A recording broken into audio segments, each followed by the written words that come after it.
Agniveer Indian army. হাই friends, মই ভৈৰৱ আপোনালোকৰ মাজলৈ লৈ আহিছোঁ এটা নতুন ভিডিঅ'। অগ্নিবীৰ কেনেকৈ হ'ব পাৰে আৰু ইণ্ডিয়ান আৰ্মি কেনেকৈ ভৰ্তি হ'ব পাৰে। আৰু সকলোৰে মাজত এটা সমস্যা বা এটা শংকা হৈ আছিল, ইণ্ডিয়ান আৰ্মি ভৰ্তি হ'বৰ কাৰণে কি কৰিব লাগিব। এতিয়া বিশেষকৈ উঠি অহা নৱপ্ৰজন্মই এই ধাৰণাটোক লৈ বহুত চিন্তিত। সেইকাৰণে মই ভাবিছোঁ এটা ভিডিঅ' বনাই দিওঁ আৰু এই ভিডিঅ'টোৰ জৰিয়তে গোটেই বস্তুখিনি মই বুজাই দিওঁ। ইণ্ডিয়ান আৰ্মিত আপোনালোকে কেনেকৈ ভৰ্তি হ'ব অগ্নিবীৰত, এতিয়া বিশেষকৈ অগ্নিবীৰ। এতিয়া ইণ্ডিয়ান আৰ্মিত যিখিনি ভৰ্তি হ'ব কিন্তু অগ্নিবীৰত ভৰ্তি হ'বৰ কাৰণে প্ৰতিটো বস্তু মই তন্নকৈ আপোনালোকৰ মাজলৈ লৈ আহিছোঁ। তেওঁলোকৰ চেলাৰী কিমান হ'ব, তেওঁলোকৰ সময়সীমা কিমান হ'ব, তেওঁলোকৰ বীমা কি হ'ব, তেওঁলোকৰ কেনেধৰণে ইণ্ডিয়ান আৰ্মিত সেৱা আগবঢ়াব, সকলো বস্তু মই আপোনালোক লৈ আহিছোঁ। আৰু আপোনালোকে মোৰ ভিডিঅ'টো যদি ভাল পায় লাইক কৰি দিব আৰু শ্বেয়াৰ কৰি দিব, আৰু আগলৈও যাতে মই আপোনালোকৰ মাজলৈ ধুনীয়া ভিডিঅ' বনাই পঠিয়াই থাকিব পাৰিম। আৰু আপোনালোকে উৎসাহ দিয়ক, মই অসমীয়াতে সুন্দৰভাৱে মই ভিডিঅ' বনাই গৈ থাকিম। Thank U.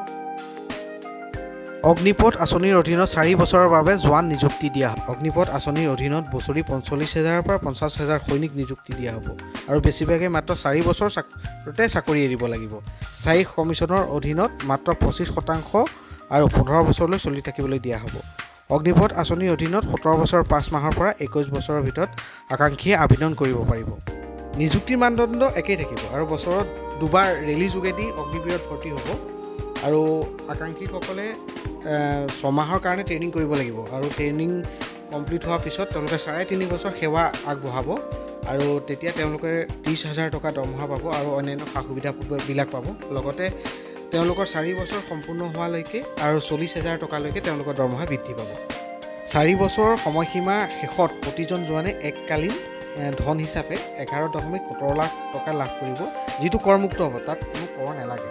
4 বছৰৰ বাবে 48 লাখ টকাও তেওঁলোকৰ বীমা হিচাপে লাভ কৰিব, বীমা কৰোৱা দিয়া হ'ব। আৰু মৃত্যুৰ পিছত পে আউট 1 কোটি টকাৰ ওপৰত হ'ব। আৰু অ-ছাৰ্ভিচ ন্যূনতম যিখিনি তেওঁলোকৰ ছাৰ্ভিচ থাকি যায়, ছাৰ্ভিচ থাকি যোৱা দৰমহাখিনিও তেওঁলোকে পাব।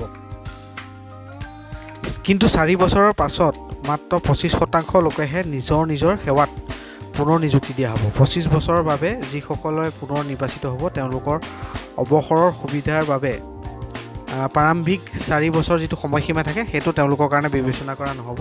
তেওঁলোক 15 বছৰ সম্পূৰ্ণ চাকৰি কৰিবলৈ সুবিধা পাব।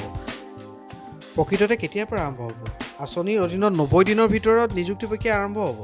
এইটো অলৰেডি হৈ আছে। এই সমগ্ৰ ভাৰতৰ সকলো শ্ৰেণী নিযুক্তি সেৱালৈ অনা হৈছে। সকলো শ্ৰেণীকে নিযুক্তি সেৱালৈ অনা হৈছে। যিকোনো জাতি, অঞ্চল, শ্ৰেণী বা ধৰ্মীয় পটভূমিৰ যিকোনো ব্যক্তিক অনুমতি দিবলৈ ৰেজিমেণ্ট ব্যৱস্থাটো নাইকিয়া কৰা হ'ব। মানে ইয়াত যিটো আগৰ ৰেজিমেণ্ট আছিলে, যেতিয়া পাঞ্জাৱ ৰেজিমেণ্ট, আছাম ৰেজিমেণ্ট, বিভিন্ন ৰেজিমেণ্টবিলাক আছিলে, বা যেনেকৈ ৰাইফল বা কমাও ৰেজিমেণ্ট, এইবিলাক নাইকিয়া হৈ ৰেজিমেণ্ট ব্যৱস্থাটোৱেই মানে ইণ্ডিয়ান আৰ্মিৰ পৰা উঠি যায়। এই আঁচনিৰ অধীনত 6 বছৰৰ পৰা 7 বছৰৰ ভিতৰত বাহিনীসমূহৰ গড় বয়স 32 বছৰৰ পৰা কমাই আনি পেলাই 26 বছৰ কৰিছে। আৰু ই ভৱিষ্যতৰ বাবে সাজু সৈনিক সৃষ্টি কৰিব। এটা যুৱ সশস্ত্ৰ বাহিনীয়ে তেওঁলোকৰ নতুন প্ৰযুক্তিৰ বাবে সহজে প্ৰশিক্ষণ দিয়াৰ সুবিধা প্ৰদান কৰিব।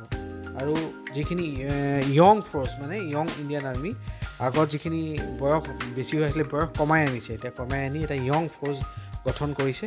আৰু সেইটো এই স্কিমটোত আছে আৰু সেইকাৰণে এই স্কিমটো বনোৱা হৈছে। আৰু যদি আপোনালোকক কিবা আৰু দৰকাৰ হয় বা আপোনালোকৰ জানিবলগীয়া থাকে, মোৰ ডেছক্ৰিপশ্যনত মোৰ লিংকটো দিয়া থাকিব, তাত আপোনালোকে মোক মেছেজ কৰিব, মই সম্পূৰ্ণভাৱে আপোনালোকক জনাই দিম। আৰু বিশেষকৈ মই ইয়াৰ লগত ৰিলেটেড আৰু যিখিনি আপোনালোকৰ জানিবলগীয়া আছে মোক ক'ব, মই জনাই থাকিম আপোনালোকক।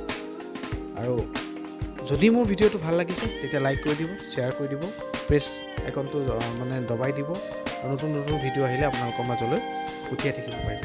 কাইণ্ডলি মোৰ চেনেলটো ছাবস্ক্ৰাইব কৰি দিব। ধন্যবাদ।